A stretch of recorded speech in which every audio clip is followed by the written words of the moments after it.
Bwana jina mimi na macho. Nashukuru sana. Kuna wakati nilikuwa na matatizo mengi sana. Wakati niongee ni kwa sababu nataka tu kuimba tu niwabariki. Alafu nikamwona kwa TV. Na nikamtazama. Nikamwangalia. Nikakaa chini. Wakati niongee nitoke. Niongee nitoke. Na kusikia Kiswahili yangu ikienda kwa mgongo unaona mimi sikusoma. Yes. Nikamwangalia. Nikasikia kama kuna kitu na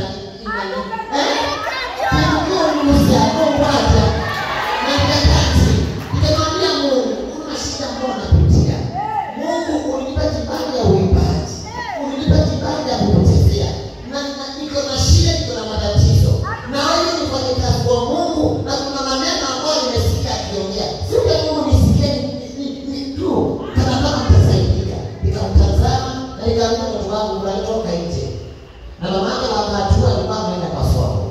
Na mimi nikakaa kwa TV. Na kuna kitu aliongea. Alisema nataka niombe na uamini. Na chochote unahitaji naomba. Hayo ni mambo.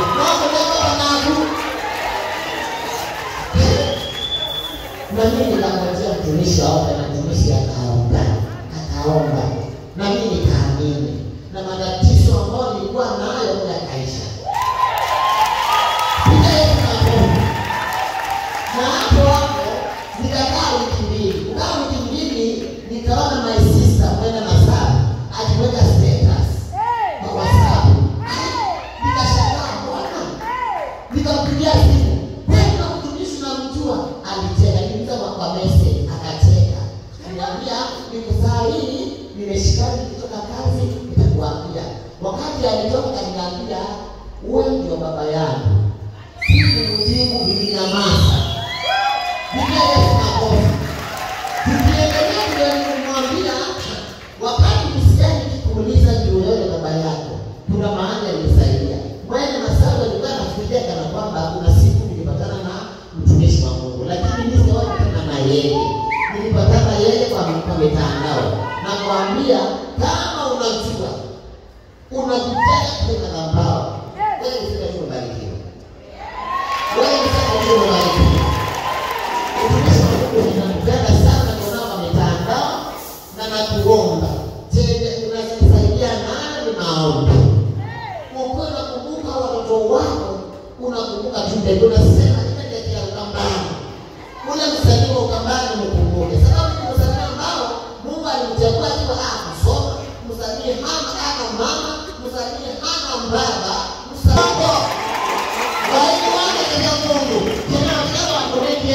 Mungu akakaya nini kusoma akaona sikia kidogo mtumishi nikubali uonyesha kazi yangu sasa. Mimi napenda kazi yangu sana. Imagine mtu kama anasoma, mtu kama mimi anatembea na gari, mtu ambaye anasoma kama mimi ako na pesa. Ai, nimesikia mtu akisema akiambia mimi Masaba wewe utamsikia leo wakati mwingine.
na nandikana kuluma mwango Stella pate mimi kuandikana pate kuonana eneo na nikaamua ni support vijana kuize kweli na kumida kwa